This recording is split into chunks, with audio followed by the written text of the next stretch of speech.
So here I am, talking to myself again. And I don't know if I'll keep talking to myself or what, but I haven't been talking with myself, and I told myself I would, and I lost contact with that process, which that's what happened. I can't change that. But I'm seeing that maybe this process of self-dialogue is important to maintain a connection with my own voice, whatever that is. And over the years, it's changed, and it changed naturally, and I don't plan it or really remember, but I think at first I was talking about insights, and it was mixed in with being angry at the mental health system. And then that anger eventually went away because I realized that it was challenging going through a mental health crisis if the environment wasn't really calm and peaceful. So then it's come to different realizations of this time I wasn't talking to myself through it, but I really realized that we're not separate at all. And so this part is really boggling my mind, and I do feel a little bit more separated now, like a separate self. But it's still really strange. I went through this time, and I'm still in it, where it's just really hard to say or do anything because I'm sort of afraid to influence people in any way, shape, or form.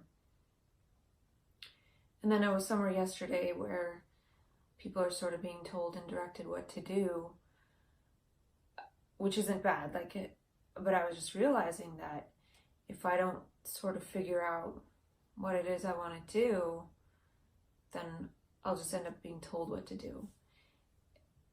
Like going to the psych ward or something like that, which still could happen.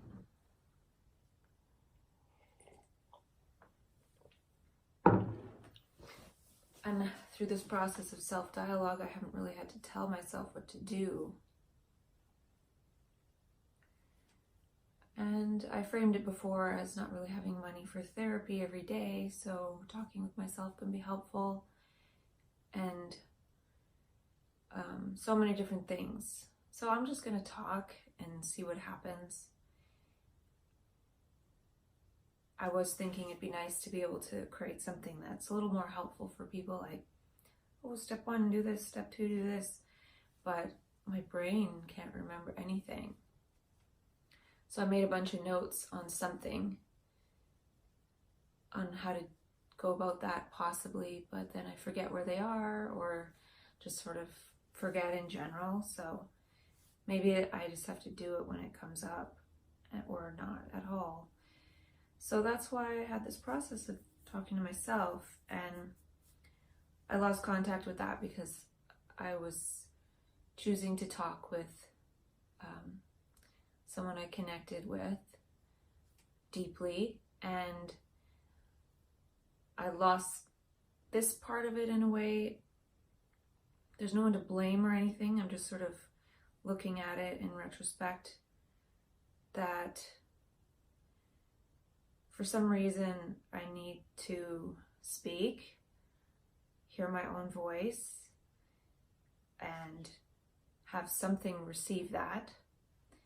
I could just say it out loud and not talk to a camera, but the phone receives that, and it receives it objectively, though it could be possible that by talking to the phone, yes, the phone is recording my voice and everything, but it could also be listening in the sense that our phones listen to us.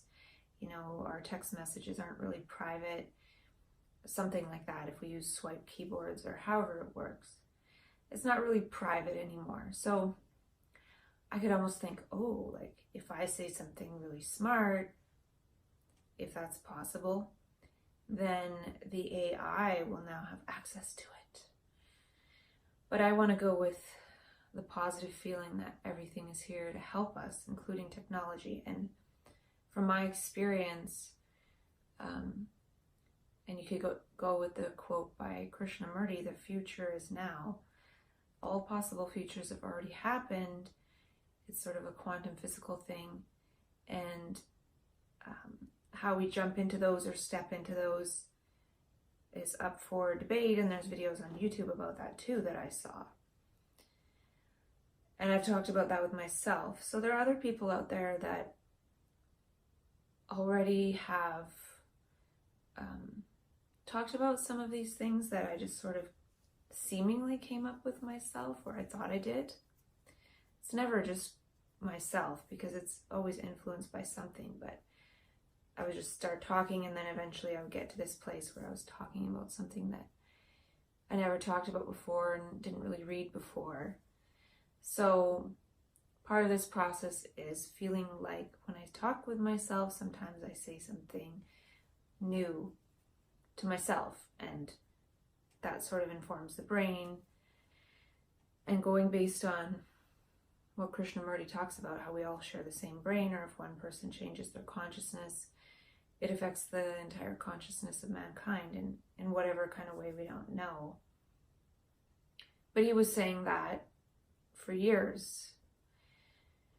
And I've read a lot by him, and some of these sort of disjointed and non-linear experiences that happen that are kind of a little bit jarring, to say the least. They can land people in a psych ward. I feel that Krishnamurti talks about these sorts of experiences in his notebook, Krishnamurti's notebook. And it's all in there about how strange he experienced things. But it seems since he wasn't afraid of them, or he called them the process, or whatever, then he was fine. Well, not totally. He would fall over sometimes and things like that. He just told people, don't bother about it, never mind. And so I've been experiencing a lot of body pain, headaches. Even now, just talking with myself, I can feel this like pain and pressure in my brain. And okay, I would look through this box the other day of this whole box of resources over there, which maybe I'll share some of them. And I found this bit of the book by U.G. Krishnamurti. I was talking about J. Krishnamurti before, and U.G. talks about, or somebody's writing about his strange experiences, and talks about in here how he would have crazy headaches that he would manage with coffee and aspirin. So, you know, sometimes these things that happen, I'm not saying that it's something like spiritual or to do with that, but, you know, maybe I don't need to get so worked up about these extreme headaches, or I wouldn't even call them headaches. Feels like pain, like in my brain. And sometimes it's really, really strong. And it's been going on for like 2 months. Body pain, pain in my brain, and it's nearly unbearable sometimes. So I haven't really gone through this before, but maybe I can continue to talk myself through it. And another thing too, I realized just coming back, like from being in California and then coming back to Canada, is like by going back and forth like that, it's sort of fragmented the relationships I do have. Like some friendships in California, some friendships here. And since my journey back was a little bit, it's a long story. I don't want to give all like the weird, they're not weird details, but just I was trying to sort of create a life and you know, individuate and sort of move on. But that was happening within the framework of, quote, manic energy. And so when that bottomed out, basically I went into post-traumatic stress, afraid of everything. So with that type of energy and experience, there's no way that I'm going to have the strength to just be like, this is who I am. I have a partner now, and she's a she, and do you accept that? And just the way things unfolded, basically I'm just a coward, or I have no strength. I'm really weak. I'm really sensitive. I'm really scared. I'm really close to being like, or just really afraid of being triggered and then like trying to kill myself and ending up in the hospital, or actually killing myself and ending up in some like shittier parallel reality, like the movie The Discovery.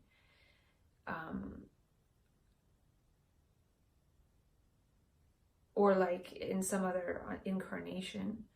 I've already experienced where I felt like I was going to wake up as like a homeless man on the beach, and my whole life would have been like a weird dream in this homeless man's brain or something. So I feel like if I do kill myself, I just kind of wake up somewhere else and totally forget all this.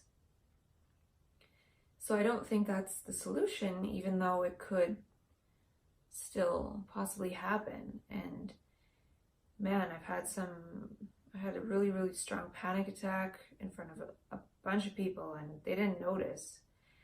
I don't even know how I didn't like scream out and freak out and create a scene like, help me. So I'm getting a lot stronger with it, but it's still painful and scary. But then, since I've been back and forth a little bit, whatever I've been doing, I don't know if I've been talking with myself about it, but try to watch YouTube videos and like just bored, like can't even pay attention to anything for more than a few minutes. And then I think it was yesterday or the day before, I watched a little bit of Tom Wooten Bipolar and Order YouTube videos, and I did his class once a bunch of years ago, and then I didn't want to like keep going with it because there had been so many other things in my life that had helped me, like rap and just reading a ton of books. So it sort of felt like that course was just a really small part of my, so-called bipolar education to that point. And for some reason I watched a couple of his YouTube videos. I'm on the mailing list, so I watched something and then something else, and I came across a video by him called I Love My Hallucinations, and you can look it up on YouTube. And he described an experience where he's walking down the street with his wife, and he experiences himself jumping in front of a bus, getting killed, and then himself, his kind of spirit, went into his wife, like, because now he was dead, and she was like wandering along, like kind of like, oh my gosh, I can't believe he just did that in front of me, he just killed himself. And then I think he describes then feeling like himself again beside his wife, walking, and then he told her about it, like, guess what, I just experienced myself jumping in front of the bus and then being you, and you're really upset. And she said, so? And the reason this struck me is because that's a pretty scary freaking experience, and it seems like he's been able to master that sort of thing. So that made me realize to the extent he's able to function with all of this really scary stuff. Like most people, if that happened, they would probably fall on the floor like freaking out and end up being dragged off to the hospital. Like I probably would. And I did have an experience a week or so ago where I was in my bed, dark room, eyes open, not sleeping, and I got pulled out of my body and sexually assaulted. And I could feel it, like I was totally somewhere else. And, that kind of scared me. And those things usually would, for me, be reserved for the hospital, I'd already be in the hospital and not in a good state, and that's when those things would happen. But now I'm like not in the hospital and those things happening, and it just makes it kind of scary and more easily triggered by other people that are around.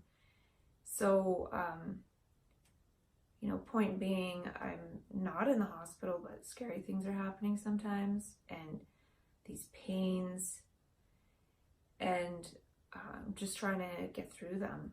And you know, he does describe in his videos like the pain of depression, like there's actual physical pain, and gives an example of like some Saint Teresa, you know, having like physical pain and then getting to the point where it doesn't bother her anymore. So, you know, people have pain, people have these sorts of things, and you know, I'm just back in Canada now. So, you know, I'm trying to think like, now what do I do? I'm sort of on my own at the moment, and there's that path of being with someone or being on my own at home. And you know, I have no strength, kind of weak, cowardly, you know, in connection with the traits of myself that I don't really, they're just not my favorite right now. And it's really challenging. And I was sleeping this morning and had like some kind of thought come to my mind about it's all dreaming. And so I was a bit inspired by, you know, Tom Wooten talking about racing thoughts. I don't really get racing thoughts, but he says racing thoughts going to, I can't remember what he said, but can turn racing thoughts into brainstorming. And he said, and that can lead to grandiose notions like, I have this idea that's going to change the world. And then he said, well, that's okay as long as you run it by people and make sure it's like a worthwhile idea. So it did inspire me a little bit to go back to finding out if there's a way to use some of these words that come along. And I have notebooks full of them. And it's just a matter of like, what's the type of format that would be interesting or inspiring to people. I did create the Synchronicity website, and it's sort of inspiring. It's trying to inspire people like us to start sharing our insights, mainly to establish this flow of meaning in our community of people who have brains that operate in this sort of up and down, which lately I've seen. I had a really strong example of this the other day. I was actually feeling good and, you know, playing music. Nobody was home, so I played some music on the speakers, and I was just kind of like dancing a bit. I don't really dance, but just dancing for the sake of moving the body and being in the body.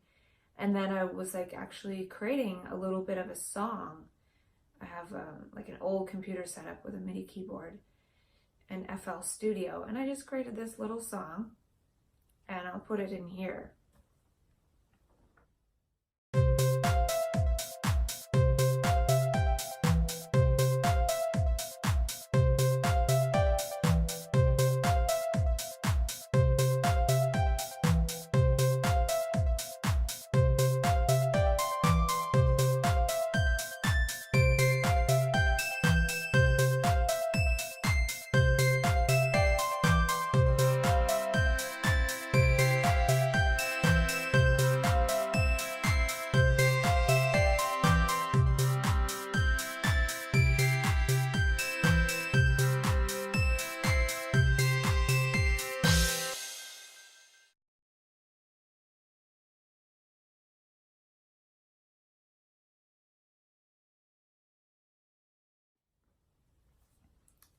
And I was definitely in a flow of sorts.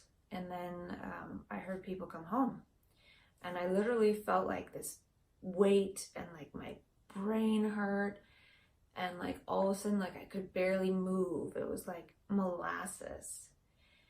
And I was just sort of like, and then I was like upset and crying and depressed and suicidal. And it was just really obvious that I do feel that the morphogenetic field, or whatever the field is that each person has, and I'm not saying mine is good, actually, I'm thinking I need to stay in this basement and protect myself, and protect other people from my crappy energy, which is usually what I try to do. But on my journey back from California, I was with somebody, and it just made it prolonged because I didn't have that space to just really go into that negative energy. And when I'm in that space, I don't really want to put it on others. In the past, I have projected the blame onto people around me, actually. It's like, whether it's the psych system or family. And this 2 months of PTSD I went through, I really realized they're not really to blame, and blaming them doesn't help. So then what do I do when nobody else is to blame? Well, I put it on myself, and it's put me in a really dangerous spot, because I've been feeling a lot of guilt and shame and everything, and suicidal.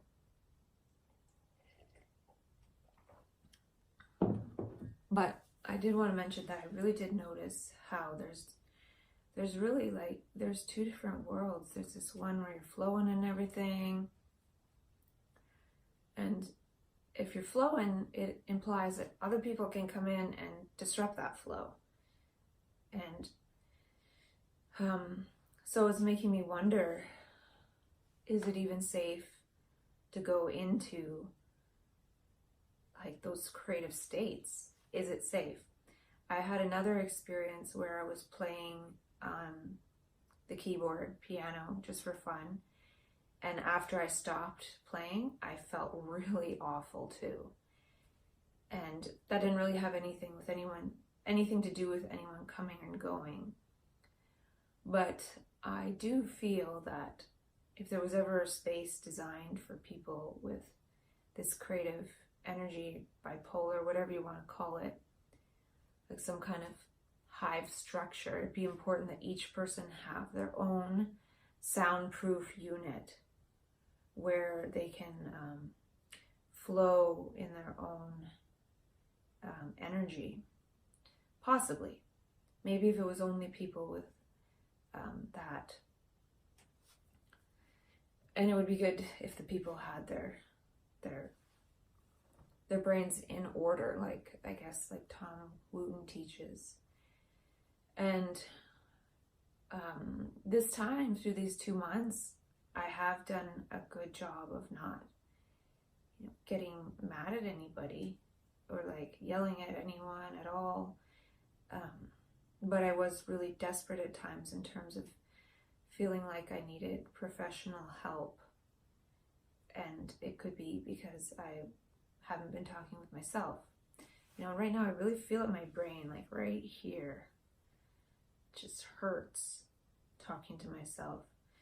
But it's not as painful as sometimes. Sometimes my whole body really hurts.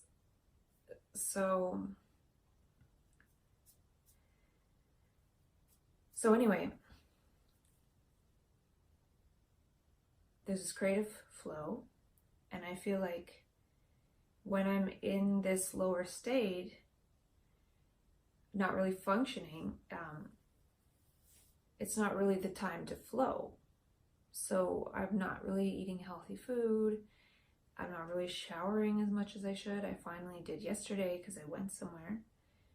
But if those sort of lower needs aren't taken care of, like the body, then it could possibly not be the time to go flow and be creative. It might be the time to say, hey, I need to get back to my body and take care of it. Because part of this energy of whatever it is, like suicide, is like, I want to leave this body. I don't want to be in this body. I don't want to be in this, avatar body, walking around in the world from this point of view and perspective anymore. It seems meaningless. There's nowhere, I don't see a future. And in the heightened states, I see many possible futures or many possibilities. And then as the energy decreases, the possibilities slowly go by the wayside until one is sort of left with, I don't know if it's the easiest one or what, but now I'm back as a basement dweller, which I think is okay for the time being. It's not, maybe it's good. I do have a sense that I'm supposed to try to appreciate this, having food, clothing, shelter, a roof over my head. Of course, I appreciate that. The other thing, though, is I really do feel there are certain sensitivities in bipolar, the sensitivity to the morphogenetic field of others. And, it's hard to get into the flow when those other energies are around from other generations. That's how I feel. I don't know if it's true. Because one could think, well, I'm affected if somebody comes down here and physically interacts with me and starts talking with me. But if I can hear someone talking upstairs, that's affecting me. Or if I can't hear anything, it still affects me. I just like to know that my movements and what I'm doing are sort of not being observed. Because when it's being observed, there is an effect. Just say I get mad and I yell out and nobody's around, well, nothing's going to happen. But if I'm in a psych ward and I get mad and I yell out, those observers are going to come and tranquilize me and throw me in an isolation room or something. So it matters who's around and who the observers are, and who the observers are is who it creates a person to be, a mental patient or family, like a daughter or something, these certain roles. And there's nothing wrong with those roles at all. I'm in the process of trying to get reconnected with the mental health system because I don't know if I need a medication change, or I might even ask for ECT just to see what it's like, just to see if it blasts out some of these intrusive traumatic memories. I don't really need them. They are not really helpful. And I've also might talk with Peter Smith, the naturopath from balancingbrainchemistry.co.uk. I'm taking his supplements again, but not really perfectly, because I get up, I eat Lucky Charms when I should really take some of the empty stomach vitamins. So I eat and I have some of the vitamins that I take with food, and then I let the food settle, and then I take the empty stomach ones. So I'm not quite back with that. And it took me days to order some of the new vitamins I needed. It's just really slow, really slow, what I can do in a day. And that's the thing. It seems like if I try to force it before it's really ready, then it falls back, and that jump is really painful. I've talked about this with myself before in terms of how we can maybe display as moody to other people when we're in this creative flow and people sort of interrupt it. We could maybe kind of lash out. but it's like, it's a way to create space in a way. It's like, it's a faster way to create space. Like if I'm in the flow and somebody comes to my door and I just say, get the F out of here, they'll leave. Whereas if I say, well, I'm in this creative flow and you just interrupted it, or can you please go away, I'm busy. I don't know. I'm not sure how that works, but I see how that sort of change in energy, like speeding up and slowing down,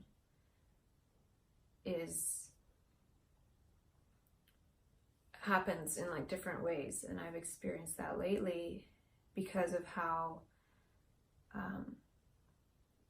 I've been in this PTSD state for 2 months, and there have been a few days where I was able to like get in a flow, like the day that I created the little Synchronicity kits, which are kind of just dumb, but it's about creating something. And I feel that it's just about creating something, and also now for me trying to find something that I can create that doesn't make me worse. Like, I've been thinking about doing some writing, even though I don't really know what now, because some of it is sort of like, is it bipolar? Is it creativity? Is it the mental health system? Is it the family? Like, what is it what is going on? So I feel like, yeah, the clues I got from Tom Booten were like, right. But then a while ago, I was looking at this creativity magazine, and it was saying that writers have 10 times more likely the chance of having the most severe form of bipolar disorder.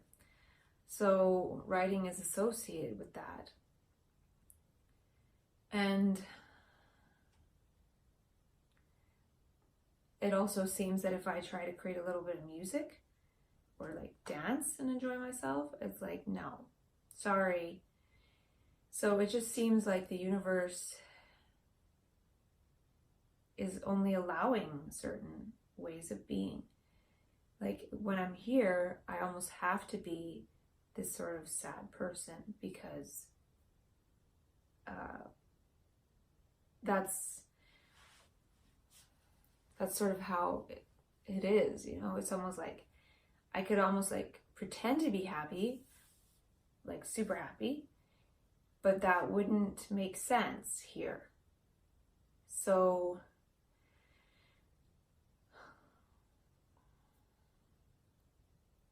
yeah, it's just really confusing. It's like being a little bit of a prisoner, but of one's own mind. Like, I know I'm in my own prison here, and I put myself here because there were other possibilities being presented along the way, and I couldn't step into them because of how my brain was in PTSD. But I really don't know.